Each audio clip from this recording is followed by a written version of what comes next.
Hello, जैसा कि हम फिलेट वेल्ड वाले टॉपिक से ऑलरेडी 2 टाइप के क्वेश्चन कर चुके हैं। Now this is the third type. इसमें हमें कहा गया है size of the fillet weld find करने के लिए, जिसमें कि bracket plate is joint with the flange of the column.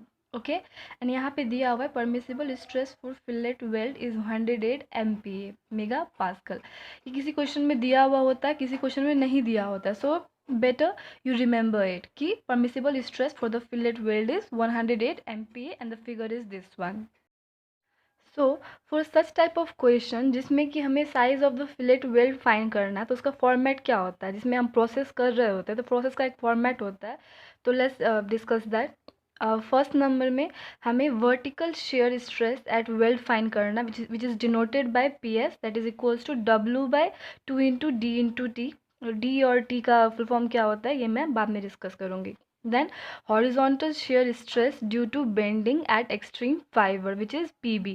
Horizontal shear stress को PB से डिनोट किया जाता है, and PB equals to 3 into W into E divided by T into D square. Third is PR equals to root under PS square plus PB square, and PR हमारा permissible stress for fillet weld है, जो कि हमें question में भी दिया हुआ था। PR equals to 108 MPa permissible stress.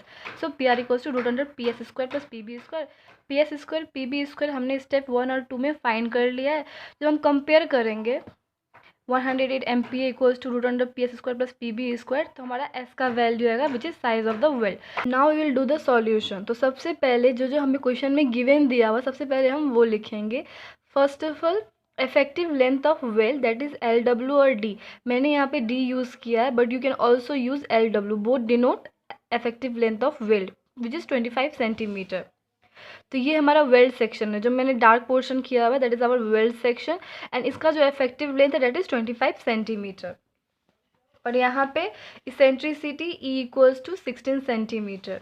यहाँ पे जो वेल्ड सेक्शन है एंड जो लोड पार्ट है, तो लोड पार्ट जो हमारा लोड लग रहा है उससे जो वेल्ड सेक्शन है उसका जो दूरी है, distance, that is 16 centimetre. So our eccentricity E equals to 16 centimetre. यहाँ हमारा जो लोड है W that is 108 kilo newton, as I have already shown कि यहाँ पे हमारा लोड 110 किलो न्यूटन का है। And fourth is a permissible stress for fillet weld PR, जो कि हमें ऑलरेडी डिस्कस किया था, ये याद ही कर लेना चाहिए, that is 108 mega pascal MPa। Size of weld we don't know, we have to find out, that is noted by S, that is equals to what. And throat thickness जो होता है which is noted by T और TT। You can also use T और TT, but I have used here T। So T equals to K into S। K का universal value होता है 0.7 और S हमें फाइंड करना है। तो मैंने ऑलरेडी डिस्कस किया था, जो हमारा इस टाइप का क्वेश्चन होगा उसमें फॉर्मेट क्या होगा, हमारे प्रोसेस में जो स्टेप्स होंगे मैंने ऑलरेडी वो डिस्कस कर लिया था। So in first step vertical shear stress at weld that is generated by PS equals to W/2 into D into T। PS equals to W/2 into D into D। DT का value हमने already discuss किया, W का भी value already discuss कर चुके हैं हम। Then put up the values and the answer will be 314.29 divided by S, Newton per mm square. In step 2, horizontal shear stress due to bending and extreme fiber PB, which is denoted by PB.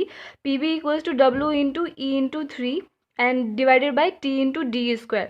तो ये सब का value हमने already मैंने given में लिखा हुआ था एंड डिनोशन भी दिया हुआ था। तो हम put up the values and you will get the answer 1206.86 divided by S Newton पर mm square.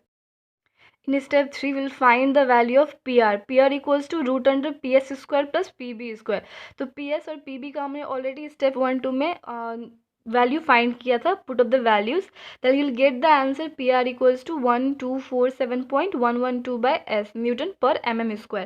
You can make that as equation 1, since we have to that equate PR value and this PR value, and PR value is 108 megapascal and 108 megapascal equals to 1247.112 by S. Then equate that and you'll get the value of S equals to 11.54 mm or 1.154 centimeter.